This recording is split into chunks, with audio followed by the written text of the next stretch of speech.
Monster Show. We back again. It's every Wednesday, 9 o'clock. Today I got a special guest, man. Like, I'm really excited. I mean, when I was getting dressed, I was perspiring before I can even put on my pink shirt because of the guest that we have is like legendary. You know what I mean? Like, when it comes to female MCs, there's only two that I think of. Mary, Jesus' girlfriend, and then I think of this guest that we have today. Ladies and gentlemen, put your hands together for Jah Skillz. I'm excited. Yeah. Obviously,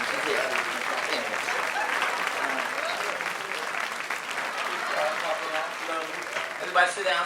We're gonna get, we get right into it. We don't do no monologues. We don't do no talent shows. We just get right into it. So, how did you get the name Jah Skillz?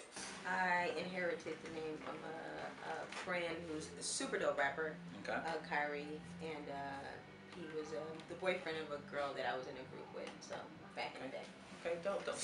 So what female MCs inspired you to start writing? Definitely MC Light.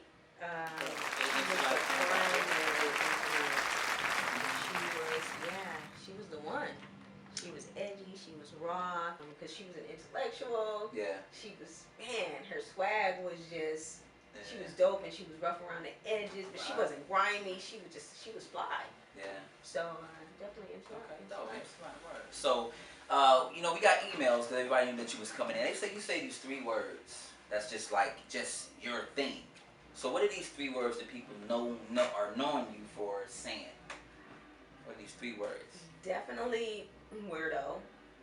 I'm known to call myself a weirdo. A weirdo. Okay. And I just use it. I'm loose with it. It can be. It just means whatever I want it to mean. That riffraff. Riffraff. Okay. Look like you got riffraff. Riffraff is consistent. And is that the new ratchet? I don't know. We can make it the new ratchet. Make it the new ratchet. This is all riffraff. Okay. And that third word. Probably wow. Wow. Listen to the crowd. Wow. Okay, we'll roll with that. So, how did you know you had a gift for rapping? When was that defining moment? I knew I had a gift when I started writing rhymes when I was about 13 years old. Mm-hmm. And then when I took a rhyme that I wrote to The Good Life, and when I got on that stage and the response that I got, I knew I had it. And then as things progressed, these rhymes would just start coming in my head. Those sentences would just merge together. It was like God was just putting them in my head, the metaphors, and it was just dope. And when I finally took it before an audience at The Good Life, the way I was received, I was like, this is it. This is it. I got this gift. That's when you just know it's a gift. Everybody can't rap. Right. I want to be clear about that. Everybody cannot rap. It used to just really agitate me, and I'm just done. But everybody does not have the gift. Okay, but I do. I say So question. So for you, for people out there that don't really know the history of Jah Skillz, she came from a female group called the 5 Footers. So in short, how was the experience with being in an all-female group? 5 Footers, great experience to be able to be on the team with, the dopest female rappers, not some of just the dopest female rappers, different personalities, styles of rhyming.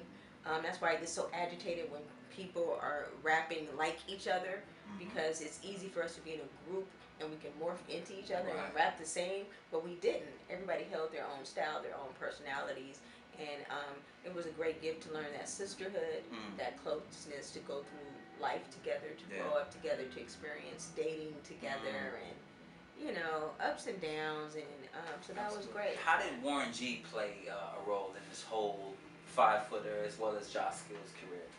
Warren G, I was discovered by Warren G when I went to actually meet MC Light. I wasn't supposed to be signed with Warren G, MC Light. I was supposed to be with you. But I met Warren G at an MC Light concert, and he changed my life forever. The day after I met him, shortly thereafter, I began to tour the country with him, and I brought Neb Love along, and she backed me up with my hit record, Super Soul Sis. And the other five footers just kind of melted into the whole experience. That's why I promote so much Dreams Do Come True. Right. Because I know that for a fact, firsthand experience. So, and after that, I, put Neb on to, kind of run around with me on tour and. Big ups to Neb Love. Neb And Love is rock out. Yeah, to Neb Love. And then from that point on, the other five footers just kind of came into the situation and, just rocked out. Yeah, Absolutely. Warren G. What up to Warren G? He created my career, took me all around the world. A great producer, several times over. Yeah, I'm like grateful. I said, I used to sleep on Warren G production, but like I said, he's really impressed me, and I have an unfound respect for Warren G. So everybody, just give him a round of applause. So is it safe to say the Five Footers is the greatest female rap group ever? It is safe for you to say that. It would be in your best interest to say that. But it's because I don't think there's no other. There is no other. Wow. Ladies and gentlemen. That's a confirmation. Wow. And anybody that wants to challenge that, then, y'all got my word.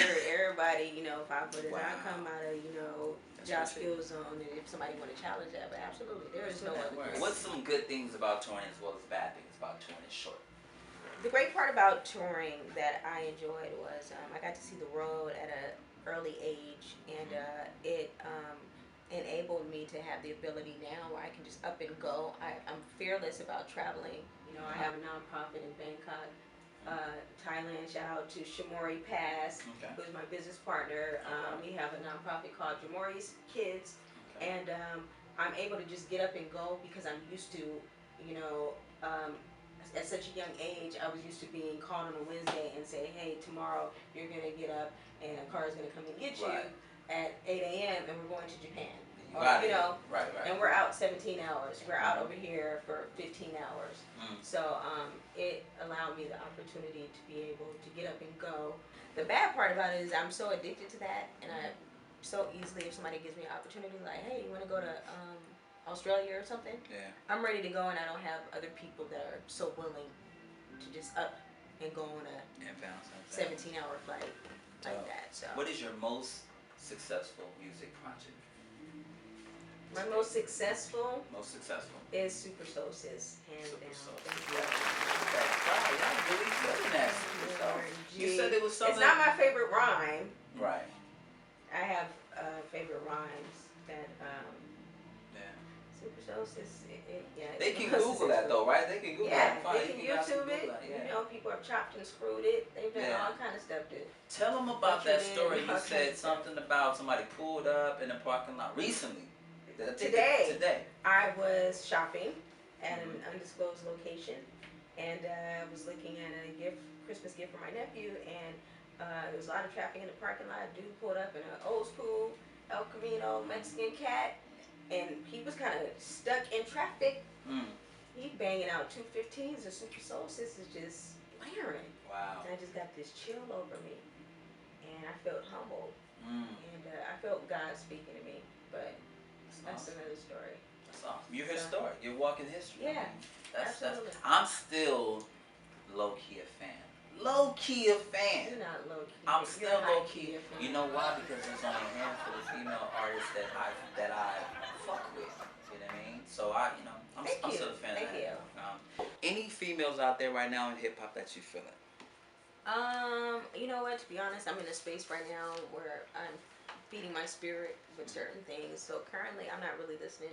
I haven't been listening to any hip hop music in general. Maybe some Lecrae or something like that. But and usually I just listen to old school stuff, Nas, and people that I know that are gonna give me consistently what I like when it comes to hip hop. Hands down, Nicki Minaj, and not just because she's hot, she's dope. Yeah. Other than that, nobody. My people don't even call me with nobody on their radar. There's nobody on the radar. So what skills do you have that most of us don't know? How about that? Besides your lyrical talent, which we all know about, give us something that we don't know that you're very talented at. I am a writer, I am a photographer, and I am a filmmaker. Awesome. And I am also the greatest aunt in Southern California. Okay, babysitter of the lifetime. Okay. Okay, so what's the difference between an activist and a rapper? I think a lot of people just want to be rappers and run their mouth, and anybody can just put a bunch of words on paper. I think an activist to be pro us, Yeah. pro us getting together and doing something. So Oh, okay. So actually, that kind of leads me into this question. What do you think? Why do you think this generation is so lost more than any other generation? You know, a lot of people say that, oh, back in my day, da da da. But it's something about this generation that's lost more than ever. What do you think it actually is? If you can just name one thing of why. I think this generation is suffering from an identity crisis. Okay. I think that people either they don't know who they are. They are looking to identify who they are with reality shows and that sort of thing, as we were discussing earlier. Or they don't like who they are, which is still an identity crisis. And what they don't understand is whatever they are, whatever they went through, can be like a gift to someone. Yeah. You can always transition into someone new and tell that story in your rhymes or whatever else. But I think they're having an identity crisis. They're lost, and they don't know what they want to be. So they're all kind of like each other. They're just kind of like aliens. Wow. So why do you think there aren't any black leaders out there? What's going on? We got Al Sharpton and we got Jesse Jackson. What do you think is going on? I think we don't have any new black leaders because the current leaders that are in place are not promoting. They're not mentoring. We should see a young man in a bow tie or whatever else in a cardigan right next to Al Sharpton, and he's on point, and Al Sharpton is putting him in a position where he gets a show on Wednesday evenings on CNN or his own political forum. We need somebody to these, Maxine Waters and whoever else to start having, someone, a protege. And then he starts physically seeing that person, and that person is coming out and talking to the young people and representing us. Because these old heads that marched with Martin Luther King, clearly, man. Gotta let them perms go. I mean, you gotta let it go. Let that... Okay, so if you was to rebuild this whole world, what are 3 things you would leave out? I would leave out demonic elements. 1. Definitely. Okay. 2. And I would definitely leave out fear. I feel that in my own life and other people that I know, that fear just prevents us from doing so much. Just being afraid. I would leave out people's lack of compassion. That people just don't care about other people, children, animals, but just like people in general. The lack of compassion. So being an artist, how do you feel about corporate conformity, where working so much hinders your creativity and turns you into something that you thought you would never be? I feel it sucks, but it's necessary. Right. As you like to say, a necessary evil. Yeah, unfortunately. But again, in my practice that I'm launching, I would like to create a lifestyle and introduce it to artists, so we can find tools, so we can be able to balance life and not have to work so much, and they can spend more time on their creative side that makes them happy. Right. So it sucks, but it's necessary. I don't think people should be sacrificing, doing their creative thing, and their family is suffering, and I see that a lot too. Right. So I don't know. That's what I'm at. So let's get into some relational situations. We want to kind of get a little bit antsy up here. Right. Word is chocolate sisters are falling off. I'm just saying, it's a lot of light-skinned girls out there running straight. I'm not saying that y'all popping. I'm just saying y'all stop. I'm always popping. Okay. But I don't really do the chocolate light skin. I just know that I'm beautiful. Okay. I always love being chocolate, and men love my chocolateness. If that's even a word. So that's just. Yeah, I don't know nothing about things falling off or whatever. It's just about being yourself and loving who you are. I'm not in competition. So, you're having a date. Yes. What are 2 turn-offs that a guy can do during that date that'll make you say, check please? You know what? I'm not so rude where I'll say check please, but I will create some grand scenario. I don't want to say too much. Okay. Two turnoffs. Number Two one. turnoffs. Absolutely do not start asking me about music or people that I know and how is Warren G as a person and Right. how did you ever meet, Snoop Dogg and Right. that done. Number two. Anything fan type stuff. Number two, he is not if he does not have any like intellectual conversation, he needs to be up on current events. He doesn't need to be as obsessed as I am with it, but I need to be able to hold a conversation about what's going on, and he enjoys talking about it and engaging about it, and Interesting, intriguing, very, very intriguing. Definitely. So, question. So, for the potential husbands out there that will soon sweep you off your feet, what are 3 attributes that you're gonna bring to the table as a wife? I am going to bring that I am a woman of God. I am a Proverbs woman. I am saved, and that I'm a great cook, and I like to cook. That I'm not going to be the only cook, but I do enjoy cooking, and also that I know my purpose. That I have my own life, my own identity. I'm in touch with God, so I know my purpose, and my purpose is a really great purpose. So whoever signs up for this ride, it's gonna be a really fun, fearless ride. Yeah, that fellas, she got some attributes for you. So here's the random question. We got this email, very random email in my box today. They said you gotta ask Jah this. They said ask Jah what she's good at. Is she better at rapping, or is she better in bed? They wanted me to ask you that. Who wanted you to ask Sherbert Shakerson. Where is he From from? Charlotte, Massachusetts. They told me that. Just riff-raff. Okay, riff-raff. Okay, That's so the answer to that.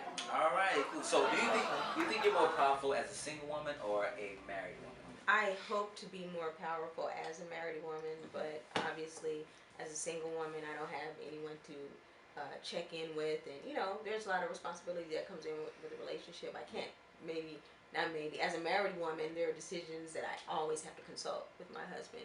So, but I think I will be more powerful as a married woman because I will have my equal, my partner, my support system. So this new love, do you think it's more trendy, or do you think it's actually real love? What do you think is going on with love nowadays? It's trendy. It's confusing. I'm confused. I'm not confused as a woman, but I'm confused where their head is at, and I think Literally. I think it's trendy to not care. Right. I think it's just trendy to just be dismissive and to act like you don't want to be loved, like you don't feel. So I think we just need to get out of that. Something has to change. So why is it so hard to keep a relationship nowadays? Man. What's going on? Why is it so hard? Why is it so hard nowadays? I think people are afraid to take risks. I think people are afraid. People are afraid because they've been hurt. Because of the trendy thing, no one is willing to take that step to lay everything on the table, and that includes your feelings and your emotions. Because once you're in it, love is beautiful, but man, when it hurts, it hurts bad. People have to be willing to take that risk and to just be themselves and to be totally dedicated and committed and hope for the best. Hope. So hope. We must keep hope alive you got in this world of love. The random Jesus question. Everybody, I know they love the Jesus question. We're going to go ahead and throw the Jesus question. So if Jesus played basketball, what position is Jesus playing? Okay, so when Jesus was on the Lakers, he would be playing center. He would be the captain. Kobe would have to fall back. Okay. And Jesus would play center, and he would be the captain. Center, of course. He'd just be right there. He'd be right He'd there. be right there. Jesus. All right, so check it out. If you had a message to the people, to the world, what's the fastest way to get the message out to these people in this new day of technology? I would send a massive email, probably. Yes. Okay. mass email. Gotcha. So all that important shit just went to everybody's I be spam passing mail. on, Just went to soon. spam. Way to go, Jah. Make sure I'm in your children. Cool. So interesting. So at the end of the day, Gene, Yes, what yes. will people remember Jah Skillz for at the end of the day? It's all said and done. What do you I want? would like people to remember me as a woman of integrity, first and foremost. Mm-hmm. I do the right thing even when people are not looking. I am compassionate, and I would like to be definitely remembered as one of the greatest lyricists, hip hop artists of all time. When it comes to females, definitely. Yeah. But yeah, I know I'm on that list. Okay, dope. Absolutely. Do you mind kicking a few little hip hop bars? Yes, it ain't the 80s no more. They don't just spit a Listen, don't put me in that 80s. Uh, How dare you? Wow. Ladies and gentlemen. There it is. There's that word. All Okay, right. so what's some up and coming projects we got? Up and coming projects. I have an advice column.